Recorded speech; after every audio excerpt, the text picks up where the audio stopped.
অনেকদিন থেকেই আমি আর সত্যম ভাই ভাবতেছিলাম যে কোথাও ঘুরতে যাব, কিন্তু সময় আর ছুটি দুটোই না হওয়ার কারণে কোথাও ঘুরতে যেতে পারতেছিলাম না। সো আজকে যেহেতু সময় আর ছুটি দুটোই পেয়ে গেছি, তাই আর দেরি না করে আমাদের এখানে কাছেই একটা জায়গা, এখানে ঘুরতে চলে আসছি।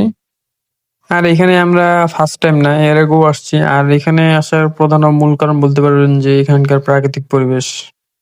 এখানে এক্সপ্লোর করার মতো তেমন কিছু নেই, কিন্তু এখানকার যে প্রাকৃতিক পরিবেশটা আছে এটা আমার ভীষণভাবে ভালো লাগে। আর এখানে আসলে মনে হয় যে আমি শহরে না, গ্রামে চলে এসেছি, এমন একটা ফিল হয় আর কি। আর এখানকার যে পরিবেশ, গাছপালা, নদী, মনোমুগ্ধকর পরিবেশ। একমাত্র যারা প্রকৃতি প্রেমী আছে তারাই বুঝবে মূলত এই জায়গাটা কেমন। আর এমন একটা সুন্দর পরিবেশে এসে ছবি কিংবা ভিডিও না করে কি আর থাকা যায়? এরপর আমরা এখানে দুজনে মিলে বসে অনেক সময় ধরে আড্ডা দিলাম, গল্প করলাম, প্রকৃতির সাথে সুন্দর একটা সম্পর্ক গড়ে তুললাম।